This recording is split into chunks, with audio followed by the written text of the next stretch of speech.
ఈరోజు కార్తీక మాసంలో వచ్చినటువంటి షష్ఠీ తిథి సుబ్రహ్మణ్య స్వామికి ఇంతకంటే విశేషమైన రోజంటూ ఇంకొకటి ఉండదు. తీరని కష్టాలన్నీ తీరడానికి, రాదనుకున్న సంపదలు కూడా తిరిగి రావడానికి, పోదనుకున్న కష్టాలన్నీ తిరిగి పోవడానికి ఇవాళ మనం చెవులారా వినాల్సిన శ్రీ సుబ్రహ్మణ్య స్వామి స్తోత్రం వినబోతున్నాం. భక్తి శ్రద్ధతో ఒక్కసారి వింటే కూడా చాలు. ఇదే మీరు తొలిసారిగా మన ఛానల్కు వచ్చినట్లయితే సబ్స్క్రైబ్ బటన్ క్లిక్ చేయండి. అలాగే నోటిఫికేషన్లో ఉండే బెల్ ఐకాన్ని కూడా క్లిక్ చేయండి.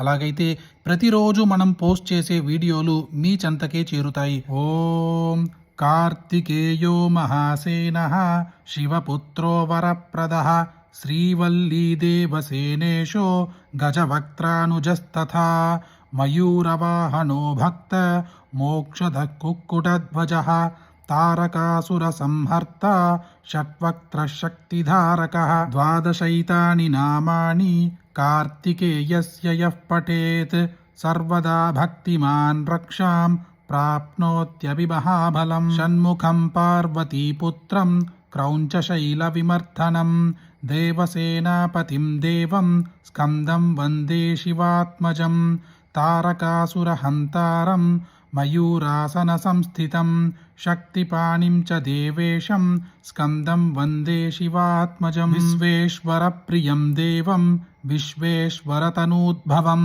కాముకం కామదం కాంతం స్కందం వందే శివాత్మజం కుమారం మునిశార్దూల మానసానందకోచరం వల్లీకాంతం జగద్యోనిం స్కందం వందే శివాత్మజం ప్రళయస్థితికర్తారం ఆదికర్తారమీశ్వరం భక్తప్రియం మనోత్మత్తం స్కందం వందే శివాత్మజం విశాఖం సర్వభూతానాం స్వామినం కృత్తికాసుతం సదా బలం జటాధారం స్కందం వందే శివాత్మజం స్కందాష్టకం స్తోత్రమిదం యః పఠేత్ శృణుయాన్నరః వాంఛితాన్ లభతే సత్య శాంతే స్కందపురం వ్రజేత్ యజ్ఞోపవీతీకృతభోగిరాజో గణాధిరాజో గజరాజవక్త్రః సురాధిరాజార్చితపాదపద్మః సదా కుమారాయ శుభం కరోతు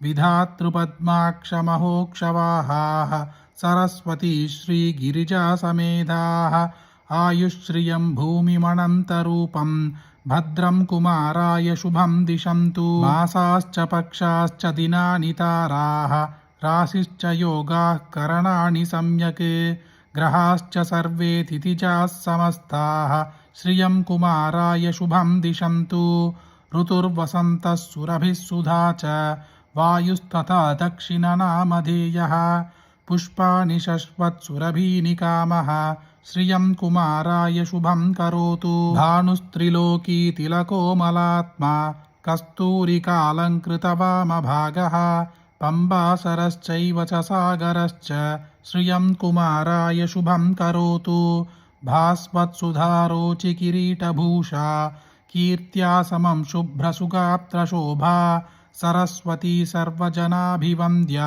శ్రియం కుమారాయ శుభం కరోతు ఆనందయన్నింతు కళావతంసో ముఖోత్పలం పర్వతరాజపుత్ర్యాః స్పృశం సలీలం కుశకుంభయుగ్మం శ్రియం కుమారాయ శుభం కరోతు వృక్షస్థితః శూలధరః పినాకీ గిరీంద్రజాలంకృతవామభాగः సమస్తకళ్యాణకరశ్రితానాం శ్రియం కుమారాయ శుభం కరోతు లోకానశేషానవగాహమానా ప్రాజ్యైః పయోభిః పరివర్తమానా భాగీరథీ భాసురవీచిమాలా శ్రియం కుమారాయ శుభం కరోతు శ్రద్ధాం చ మేధాం చ యశశ్చ విద్యాం ప్రజ్ఞాం చ బుద్ధిం బలసంపదౌ చ ఆయుష్యమారోగ్యమతీవ తేజః సదా కుమారాయ శుభం కరోతు. ఇవాళ మనం వీడియోలో చూసినది ఒకటి కాదు, రెండు కాదు, 3 సుబ్రహ్మణ్య స్వామి స్తోత్రములు. మొదటిది కార్తికేయ ద్వాదశనామ స్తోత్రము, రెండవది స్కందస్తుతి, మూడవది కుమారమంగళ స్తోత్రం. చాలా అద్భుతమైన 3 సుబ్రహ్మణ్య స్వామి స్తోత్రములు విన్నాము. ఇది మీరు మాత్రం వింటే సరిపోతుందా? మీకు తెలిసిన అందరికీ షేర్ చేయండి. ఈ వీడియోని లైక్ చేయండి. రేపు ఇంకొక వీడియోలో కలుద్దాం. జయ జయ శంకర, హర హర శంకర.